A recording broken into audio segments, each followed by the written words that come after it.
आज वही अवसर हम सबको प्राप्त हो रहा है, क्यों ना इसका आनंद लिया जाए।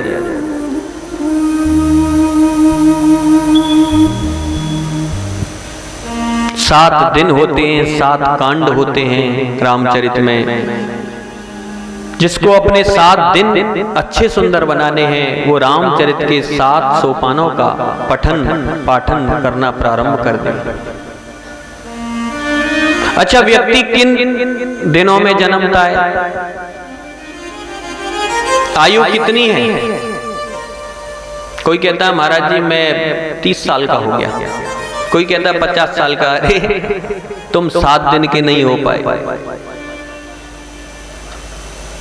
भाई। सोमवार को जन्म लिया, कुछ दिन बाद पता चला जब वृद्ध हो गए कि कौन से दिन खत्म हुए, कि बुधवार को खत्म हो गए, कि मंगलवार को खत्म हो गए, कि शुक्रवार को खत्म हो गए। तो होना तो इसी दिनों में है, जन्मना और मरना।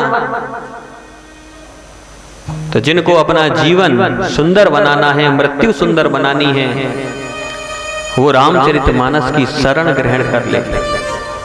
क्योंकि रामचरितमानस का दर्शन भी मिल जाए। आप पढ़ना नहीं चाहते कोई बात नहीं, लेकिन आपको अपने घर में रामचरितमानस स्थापन अवश्य करना चाहिए, रखना चाहिए। उसकी नित्य प्रति पूजा आरती करनी चाहिए। एक ब्रज के संत थे, बड़े विलक्षण संत, पढ़ना लिखना नहीं जानते थे, कभी स्कूल नहीं गए, लेकिन उन्होंने अपने कुटिया में रामचरितमानस, श्रीमद् भागवत महापुराण, श्रीमद् भगवत गीता ऐसे ग्रंथों को विराजमान कर रखा था। बहुत सारे ग्रंथ। एक व्यक्ति पहुंच गया, पूछा महाराज जी आपको तो हिंदी पढ़ना भी नहीं आता, आप तो हिंदी पढ़ना भी नहीं जानते, लेकिन आपने अपनी कुटिया में ये भागवत महापुराण, रामचरितमानस और श्रीमद् भगवत गीता इतने ग्रंथों को रख रखा है, आप इनका पाठ कैसे करते हो? इनके संस्कृत के श्लोकों को कैसे बोलते हो?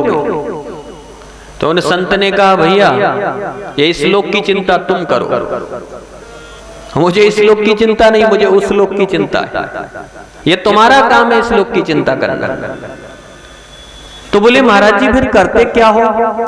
बताया मैं इनका नित्य दर्शन करता हूं, नित्य इनकी आरती पूजा करता हूं। और ऐसा बताते हैं कि नित्य दर्शन और आरती पूजा से एक दिन उन्हीं ग्रंथों में से साक्षात भगवान प्रभु प्रकट हो गए। प्रत्यक्ष कृष्ण ये वही श्रीमद् भागवत साक्षात कृष्ण स्वरूप है। ऐसे ही रामचरितमानस राम जी का निज घर है, राम जी का स्वरूप है। ऐसी पावनमयी कथा हम सब लोग श्रवण करेंगे। आइए आज प्रथम दिवस है, कथा की ओर चलें। गोस्वामी संत तिलक तुलसीदास बाबा जी ने बहुत सुंदर पहला श्लोक लिखा। वर्णानाम अर्थ संघानाम रसानाम छंदसाम अपि मंगलानाम च कर्तारौ वंदे वाणी विनायको। आप ध्यान दीजिए, इस श्लोक में गोस्वामी तुलसीदास बाबा ने वर्णा स्टार्ट जब किया, प्रारंभ किया, तो वर्णा लिखा। वर्णा माने बहुत सारे, एक वचन नहीं है, वर्ण नहीं कहा, वर्णा बहुवचन। और वर्ण माने क्या होता है? अक्षर, शब्द।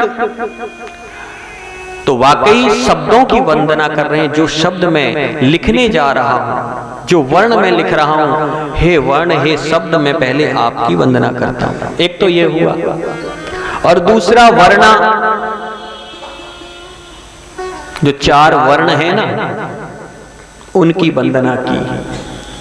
पहले गोस्वामी जी जब लिख रहे थे तो उन्होंने लिखा वर्ण अर्थ संगाना, वर्ण की वंदना कर रहा हूं। कौन से वर्ण की? अब वर्ण तो 4 होते हैं, ब्राह्मण, क्षत्रिय, वैश्य और चतुष्पद, 4 होते हैं। अब कौन से की? तो ब्राह्मण की वर्ण की वंदना कर रहे थे गोस्वामी जी। ब्राह्मण देवता आगे बोले, बाबा क्या कर रहे हो? हमारे जगकिशोराचार्य जी जैसे, पारस जी जैसे और काशी के विद्वान जो पंडित जी हैं उन जैसे ब्राह्मण आ गए। बोले बाबा क्या कर रहे हो? बोले रामचरितमानस की रचना कर रहे हैं, लिख रहे हैं। अच्छा, तो क्या कर रहे हो उसमें? बोले हम सोच रहे हैं पहले वर्ण की वंदना करें, आपकी वंदना कर रहे हैं ब्राह्मण की। उन्होंने कहा हाँ बहुत बढ़िया, क्योंकि आप रामचरितमानस लिख रहे हो तो हमारी वंदना नहीं करोगे, क्योंकि इसका प्रचार प्रसार और जन जन तक तो हम ही पहुंचाएंगे, हम ब्राह्मण हैं, इसलिए आप ठीक कर रहे हो वर्ण की वंदना, हमारी वंदना कर रहे हैं। प्रसन्न हो गए ब्राह्मण देवता। लेकिन तभी वहां पर क्षत्रिय आ गया। बाबा फिर लिखना प्रारंभ हुए। क्षत्रिय ने कहा बाबा क्या कर रहे हो? गोस्वामी जी ने कहा हम रामचरितमानस का लेखन कर रहे हैं। तो उसमें क्या कर रहे हो बाबा? बोले वर्ण की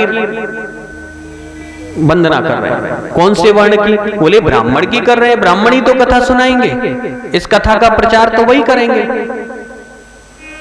बोले बाबा मैंने सुना है कि जहां कथा होती है, जहां यज्ञ होते हैं तो वहां राक्षस भी आते हैं। बोले हाँ आते तो हैं। तो बोले जब राक्षस आएंगे उस धर्म को नष्ट करने के लिए, तो उनकी रक्षा कौन करेगा? इन कार्यक्रम को जो पंडित जी करेंगे, रामचरित के कार्यक्रम, उनकी रक्षा की व्यवस्था कैसे होगी? तो गोस्वामी जी ने कहा बात तो ठीक है, रक्षा कौन करेगा? बोले बाबा मेरी भी वंदना करो ना, मेरा भी नाम लिखो, मैं क्षत्रिय हूं और मेरा काम है रक्षा करना, तो आप मेरा भी नाम लिखो। तो पहले लिख रहे थे गोस्वामी जी वर्ण, फिर कर दिया वर्णौ, 2 वचन में आ गया। इतने में वैश्य भी आकर के खड़ा हो गया। वैश्य ने कहा बाबा क्या कर रहे हो? बोले रामचरितमानस की रचना लेखन कर रहे हैं। बोले क्या लिखा? बोले वर्णौ लिखा है, दोनों वर्णों की वंदना कर रहे हैं, ब्राह्मण और क्षत्रिय। बोले ब्राह्मण क्षत्रिय की क्यों कर रहे हो? बोले ब्राह्मण देवता तो इसका प्रचार प्रसार करेंगे, कथा सुनाएंगे जगह जगह जाकर के, तो जन जन तक पहुंचेगी ये कथा। और क्षत्रिय की इसलिए कर रहे हैं कि जहां कथा होती है, जहां धर्म होता है, तो वहां विधर्मी लोग भी आकर के विक्षेप करते हैं, तो उनसे रक्षा करने के लिए क्षत्रिय भी जरूरी है, वो रक्षा करेंगे उस क्षेत्र की। अच्छा, तो बोले बाबा एक बात बताओ, ब्राह्मण करेंगे, क्षत्रिय रक्षा करेंगे, लेकिन कराएगा कौन? कराएगा कौन कथा? ये व्यवस्था कौन करेगा? तो बोले हाँ ये भी बड़ी बात है, जब कोई कराएगा ही नहीं तो पंडित जी कहां से करेंगे? अब इन ब्राह्मणों से कोई ना कराए तो ये क्या कर अपनी कर सकते हैं? इनको यजमान चाहिए। तो बोले बाबा फिर मेरा भी नाम लिखो ना, कराने वाला तो मैं ही। अर्थ की व्यवस्था, धन की व्यवस्था, इनके भोजन पानी की व्यवस्था, पांडाल की व्यवस्था, माइक की व्यवस्था, ये कौन करता है? वैश्य। तो वैश्य खड़ा हो गया, बोले बाबा मेरा भी नाम नोट करो। गोस्वामी जी ने कहा ठीक है, आप कथा कराओगे तो आपका भी नाम नोट हो गया। अब 3 वर्ण आ गए, तुरंत चतुष्पद आ गया, चौथा वर्ण। उसने भी पूछा बाबा क्या कर रहे हो? बोले रामचरितमानस का लेखन कर रहे हैं, सो कछु लिख ही नहीं पाए, तब तक तो 3 वर्ण आ गए कि हमारी करो वंदना, हमारी करो हमारी, तो हमने तीनों की कर दी है, अब कथा लिख रहे हैं। तो बोले बाबा इन तीनों की क्यों करी? बोले ब्राह्मण तो कथा सुनाएगा इसलिए करी, और क्षत्रिय उस प्रांगण की रक्षा करेगा इसलिए करी, और वैश्य जो होता है वो कथा में यजमान बनेगा, कथा कराएगा, तो इसलिए उनकी करी। तो बोले बाबा एक बात बताओ, अगर मैं नहीं होऊंगा तो ये कथा हो जाएगी? बोले आप क्या करोगे? बोले जिस जगह कथा होगी उस जगह को पवित्र और साफ सफाई, उसकी देखभाल ये कौन करेगा? वो तो मैं ही करूंगा। जिस स्थान पर आप कथा ये कराएंगे और वो रक्षा करेंगे और पंडित जी करेंगे, तो उसको स्वच्छ करने का काम उस स्थान को निर्मल बनाने का काम, पवित्र बनाने का काम तो मेरा ही है। तो जब मैं वहां शुद्धता ही नहीं करूंगा, सफाई नहीं करूंगा, ये नहीं करूंगा, तो ये कैसे कर लेंगे? बाबा गोस्वामी तुलसीदास बोले, बात तुम्हारी भी ठीक है, हम उल्टा कर गए, हमको पीछे से करनी थी, क्योंकि पहले स्थान की सफाई होना आवश्यक है, फिर यजमान मिलना आवश्यक है, फिर रक्षा के लिए व्यवस्था, तब पंडित जी गद्दी पे बैठ पाएंगे। और हम उल्टा कर रहे थे, तुमने बता दिया। तो फिर गोस्वामी तुलसीदास जी ने चारों का नाम ले लिया और बहुवचन में कर दिया वर्णा। मैं चारों वर्णों की वंदना करता हूं, ये गोस्वामी जी ने किया।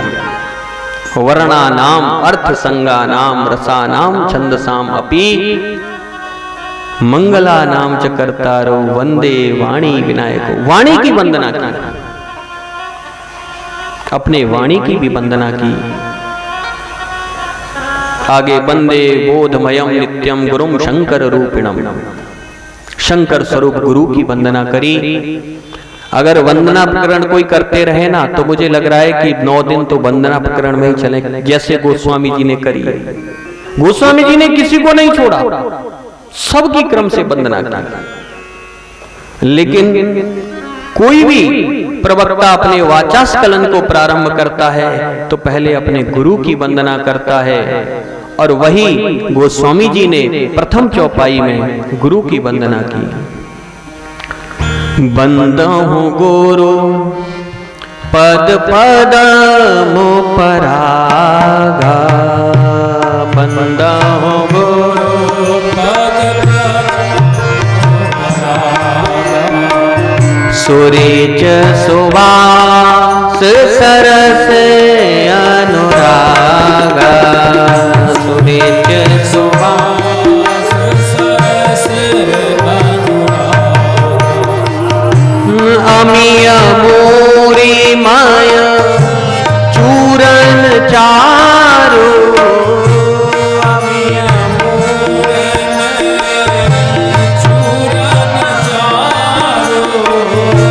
समन सकल भव रुज परिवारो,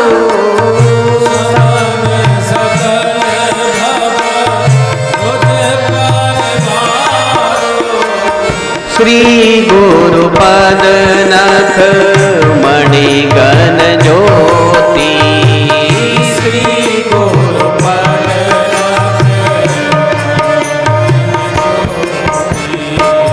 सोमेरत देव्य दृष्ट ही होती, सोमेरत देव्य दृष्ट ही होती। बंदो गुरुपद पदम परागा, गुरुदेव भगवान के चरणों की वंदना कर रहे हैं, और उपमा किसकी दे रहे हैं? पदम परागा, पराग की। आप लोग हनुमान चालीसा तो पढ़े होंगे। हनुमान चालीसा में जो दोहा है प्रथम, उसका एक अंतरा लेते हैं। उसमें कहा है श्री गुरु चरण सरोज रज, सुना है? वामी गोस्वामी जी ने लिखा श्री गुरु चरण सरोज रज। देखो, हम जिस गुरु की वंदना कर रहे हैं, जो गोस्वामी जी कर रहे हैं, उस गुरु को पहचानना जरूरी है। गुरु साधारण नहीं होते, गुरु एक तत्व होता है।